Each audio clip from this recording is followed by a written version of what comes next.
Merhaba, hoş geldiniz. Kanalıma ve mutfağıma sefalar getirdiniz. Bugün ben biraz üzgünüm. Dün yufka almıştım. Bugün misafirim gelecek birazdan. Onlara börek yapmak ve size de göstermek için. Yufkalarım paket yufkaydı. Maalesef gördüğünüz gibi çok kötü çıktılar. Kurumuş ve kesik kesik, parça parça. Benim de aklıma hemen çok pratik bu yufkayı değerlendirecek, çok kolay ve çok da lezzet katacak bir yöntem geldi. Pileli bir şekilde bu yufkaları aynen böyle katlayıp hiç özen göstermeden, çünkü gidip yeni bir yufka almaya vaktim olmadığı için ve bu yufkalarımda ziyan olmasını istemediğim için bu şekilde katlayarak, pile yaparak çok da güzel bir sosla içine hiçbir katık koymadan bir börek yapmaya karar verdim. Mutfakta çareler tükenmez, ev hanımları asla zor durumda kalmaz. Şimdi ben bu şekilde gördüğünüz gibi bu yırtık pırtık yufkalardan komple tepsimi dolduracağım. Bu şekilde sadece pile, gördüğünüz gibi çok kolay ama sosu nefis olduğu için bu yufkalar bir şahesere dönüşecek. Bakar mısınız arkadaşlar? Yalnız hakikaten marketler artık çok üzücü. Yani para veriyoruz, böyle bir rezillik yok. Paketin içerisinde gayet güzel üstten katlanmış, üretim tarihi ve son kullanma tarihi gayet yakın ve çıkan yufkalar bunlar. Ben normalde bunu geri götürürüm. Ama şimdi hiç vaktim yok. Birazdan misafirlerim gelecek. Ve dolayısıyla mutlaka bir şeyler yaratmam lazım. Aslında bu da bir fırsat oldu. Sizler de böyle bir şey gelirse başınıza ne yapacağınızı göstermek istedim. Akordeon gibi, pile gibi çok güzel katlıyoruz. Bütün tepsimizi dolduruyoruz arkadaşlar. İçine de gördüğünüz gibi hiçbir harç koymadım. Ama yapacağımız sosumuz buna çok güzel bir lezzet katacak. Kusuruma bakmayın lütfen bu görüntüyle size bir börek yapmaya kalktığım için, ama hayatta bu tip şeyler olabiliyor ve dolayısıyla ne yapacağımızı da görmüş oluyoruz bu şekilde. Ben şimdi bütün yufkaları bu şekilde rulo yapıp tepsimi doldurayım.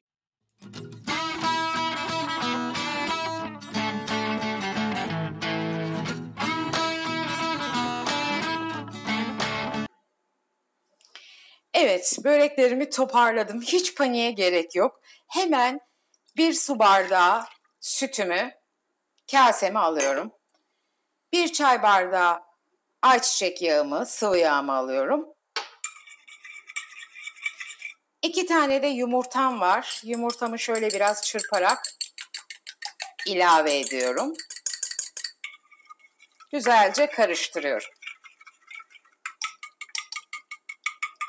Bu sos nefis bir lezzet verecek. İçinde hiçbir malzeme olmasa da varmış lezzeti katacak ve çıtır çıtır çok güzel olacak. Bu şekilde böreğimi de kurtarmış olacağım. Ama en önemli püf noktası da bir şişe soda koyacağım. Farklı bir börek yapacaktım. Kısmette bu varmış. Şimdi benim sosum hazır. Göstermek istiyorum size. Hazırladığım pileli böreğim de burada. Yırtık pırtık yufkalardan pile bu şekilde böreğimizi hazırladık. Hiç paniğe gerek yok. Biraz bastırıyoruz ve şimdi bu karıştırdığımız sosu güzelce böreğimizin üzerine yayıyoruz. Bu sosta en az bir 10 dakika bekleteceğim yalnız. Fırınımı 170 dereceye açtım. Isınıyor.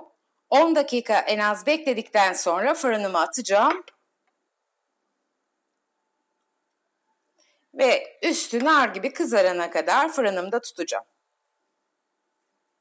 Ve göreceksiniz bu yırtık pırtık mahvolmuş yufkalardan harika lezzetli, çıtır çıtır, pratik bir börek çıkacak. Ve işin gerçeği bu da bir kısmet nasipmiş. Bu böreği de Zaten yapmayı istiyordum ama iç harcıyla yapacaktım. Bu şekilde yapmış olayım.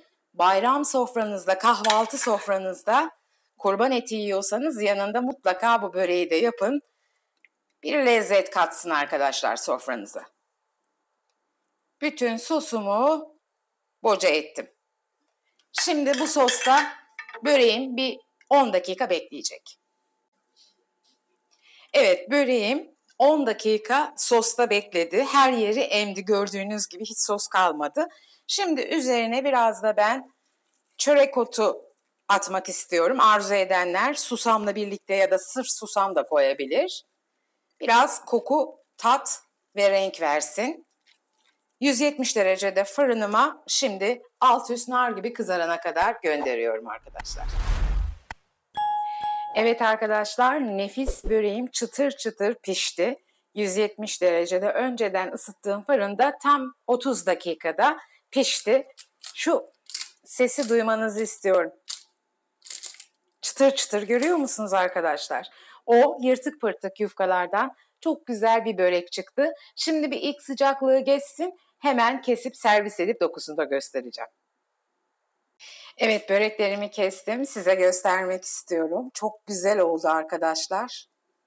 Şöyle içinden altı, üstü, her yerini sosunu çok güzel emdiği için ve çıtır çıtır arkadaşlar.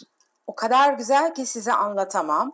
O yırtılmış pırtılmış kötü yufkalardan böyle şaheser güzel bir börek çıktı ve çıtır çıtır. Anlatamam size lezzetini. Lütfen bu tarifi deneyin. 5 dakikada şipşak, hem ekonomik hem ucuz hem de çok kolay yapılıyor. Vesile oldu, kötü bir yufka çıkmıştı. Bu böreği başka bir börek yapmak isterken bu böreği yaptım. Bu kısmette varmış. Umarım tarifimi beğenmişsinizdir ve siz de evinizde denersiniz. Deneyecek olanlara şimdiden afiyet olsun diyorum. Gerçekten günü kurtaran, kurtarıcı yılın böreği oldu bence. Bir sonraki tarifte görüşmek üzere. Kendinize çok iyi bakın, sevgiyle kalın. Beni izlediğiniz için çok teşekkür ediyorum. Videomu beğenmeyi, kanalıma abone olmayı ve bildirim zilini açmayı unutmazsanız çok çok sevinirim arkadaşlar. İyi bayramlar, hepinizi öpüyorum.